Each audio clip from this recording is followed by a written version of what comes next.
हमारा बीबी कदम जेल से बाहर कभी आना नहीं चाहिए था। किसी के लिए जीने लायक भी रखी नहीं। बात जो सामने आ रहा है कि आपका बेटा जो है इकलौता है, वो बीमार रहता था और उसके वजह से वो भक्तिन के पास जाती थी। तो हम तो बीमार नहीं थे, एग्जाम दिए और काम भी 10-15 दिन किए, 16-17। आपका बेटा बिल्कुल सही है, स्वस्थ है। हाँ बिल्कुल स्वस्थ है और सही है। ये बहुत बड़ा सवाल है, प्रश्नवाचक चिन्ह इस बात पे लगा लीजिए कि जिस बेटे को की बीमारी के बारे में यहाँ कहा गया और दलील दिया गया कि भक्तिन के पास जाती थी वो महिला। नहीं पूछा आप कुछ बोलो किया वो आपको हाथ है तो बोलो। वो बिल्कुल बोलो हम कुछ नहीं किया। भीमराम कौन था? भीमा ब्रो थोड़ा हम लोग को दोस्त था वो। और आपकी वाइफ जो है रेशमी देवी, उनके साथ गाड़ी में भी जाती थी बाजार बाजार खरीदारी के हाँ लिए। ये बाजार बिजार कभी कल गई है खरीदारी, मगर उसको हमने कुछ काम नहीं देता था। आगे जो अगुवाई किया इस घटना को अंजाम देने के लिए, भीमराम किया होगा। तीनों में से किसको फांसी दिलाना चाहते हैं या फिर क्या मांग करना चाहते हैं? नहीं नहीं तीनों को तीनों फांसी चाहिए। ये अर्धांगिनी थी, वाइफ थी, अगर वो आ जाए कल रह करके घर छूट जाए किसी भी कारणवश, ये हम काल्पनिक बात कर रहे हैं, तो आप क्या करिएगा? रखिएगा? नहीं नहीं बिल्कुल नहीं। आपके ससुराल वाले लोग हैं, वो क्या कह रहे हैं इस विषय में?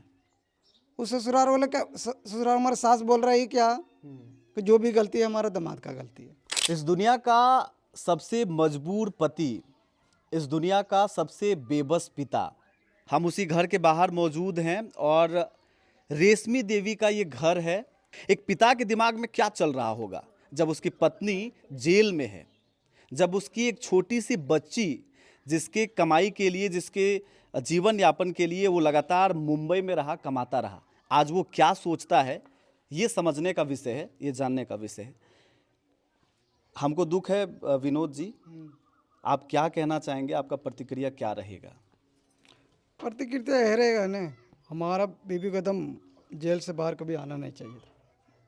उसको एकदम ज़िंदगी भर वहीं सड़ाना चाहिए। हमारा परिक्रमा वही है कि वो हद से पार कर गई है। कुछ किसी के लिए जीने लायक भी रखी नहीं। नहीं कहता। आपको भरोसा था पहले जब आप मुंबई में थे तो अपने परिवार के लिए थे, अपने बीवी बाल बच्चों के लिए ही दिन भर कमाई कर रहे थे, रोजी रोटी।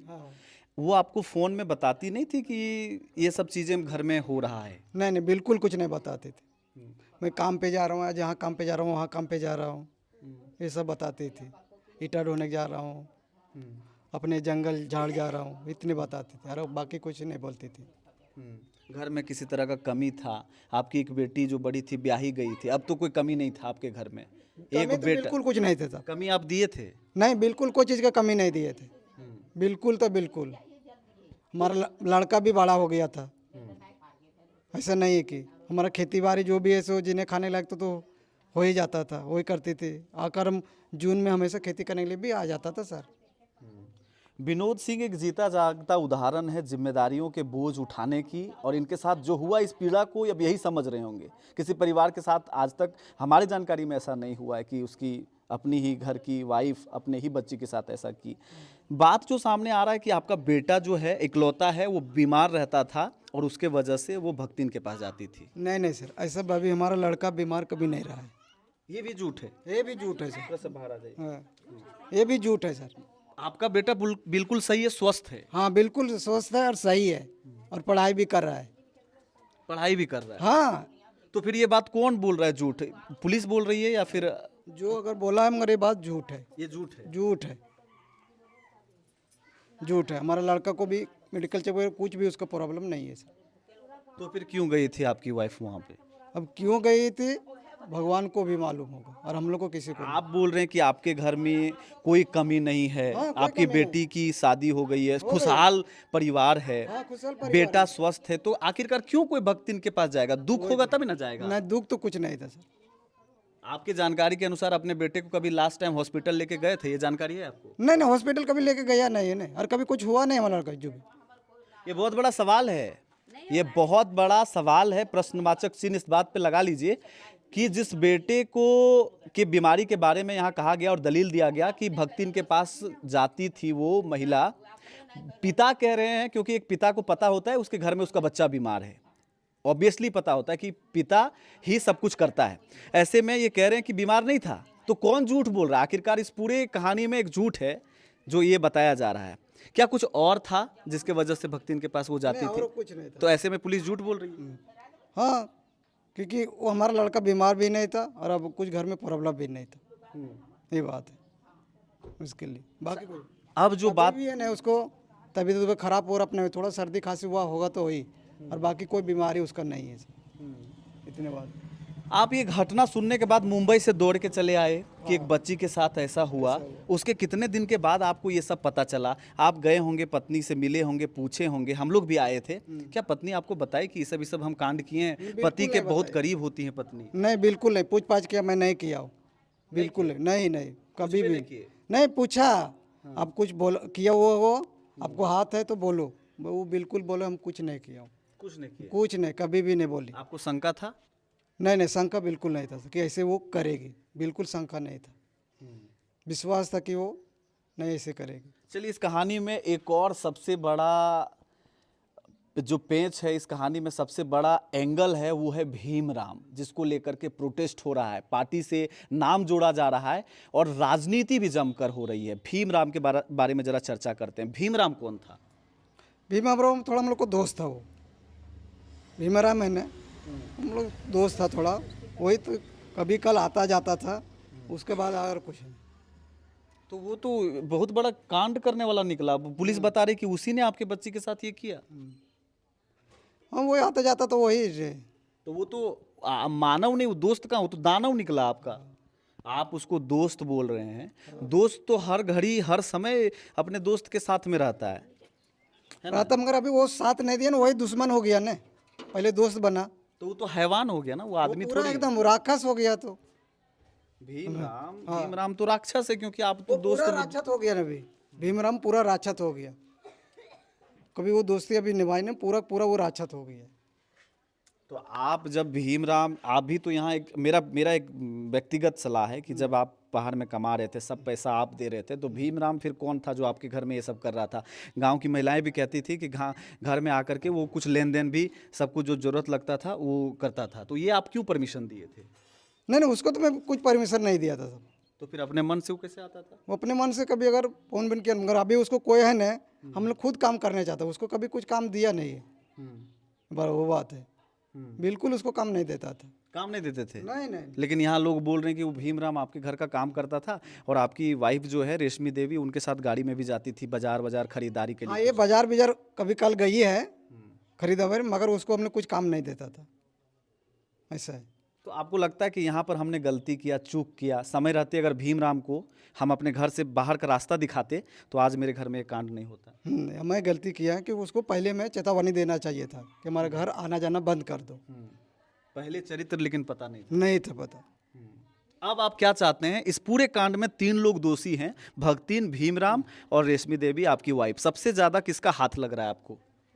सबसे हाथ सबसे आगे जो अगुवाई किया इस घटना को अंजाम देने के लिए? भीमराम किया होगा, भीमराम किया होगा। तीनों में से किसको फांसी दिलाना चाहते हैं या फिर क्या मांग करना चाहते हैं?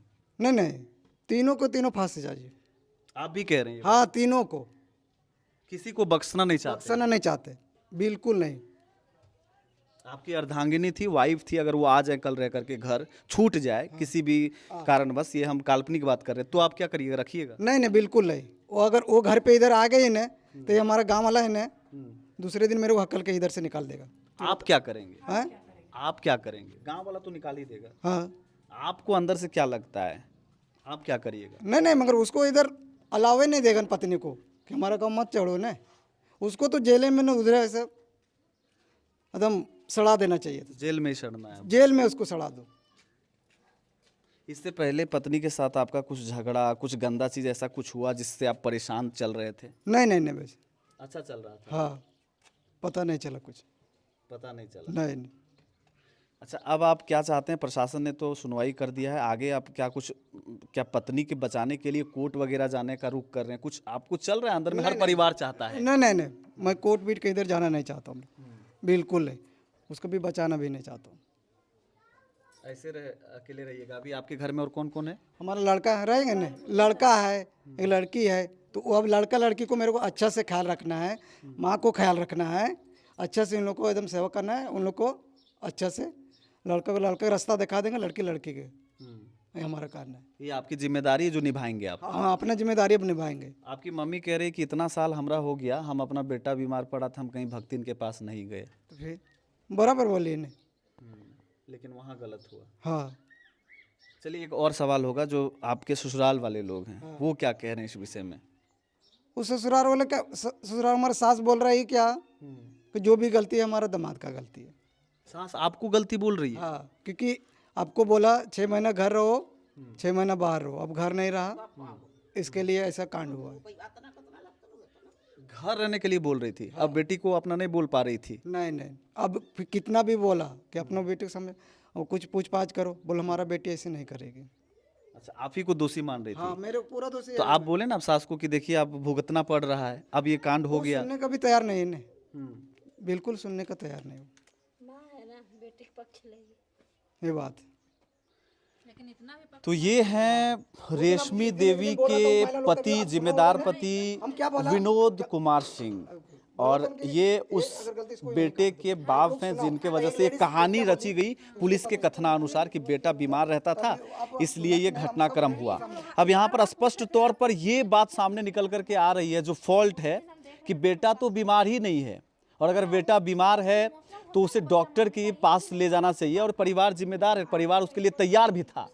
तो आखिरकार भक्तिन के पास जाने की वजह क्या थी, इसको पुलिस ने छुपाया है, इसको पुलिस ने डाइवर्ट करने का कोशिश किया है। आप इस कहानी से, इस जमीन से, इस कहानी के चश्मदीद को आप समझिए, चश्मदीद के तौर पर कि इसके पापा खुद बोल रहे हैं कि बच्चा बीमार नहीं है, और उस बेटे से भी मिलवाने की हम आपको कोशिश करेंगे, वो भी अभी भी अगल बगल चल फिर रहा है। तो ऐसे में आपको क्या लगता है, और आप पिता से कितना सहमत हैं? क्योंकि इसके पिता खुद चाहते हैं कि ऐसे कलंकित और कुंठित मानसिकता की मां, जिसकी सोच ये थी, जिसकी गिरी हुई मानसिकता के वजह से अपने बच्ची की बलिदानी देनी पड़ी, उसको सजाए मौत होनी चाहिए, और उसको किसी भी कीमत पर हम अपने घर में एक्सेप्ट नहीं करना चाहते हैं। आप क्या चाहते हैं इस विषय में, और आप कितना संतुष्ट हैं इनके बात से, मुझे कमेंट करके बताएं। अपने सहयोगी श्वेता के साथ मैं रवि भास्कर, ओंकार झारखंड, जोहार।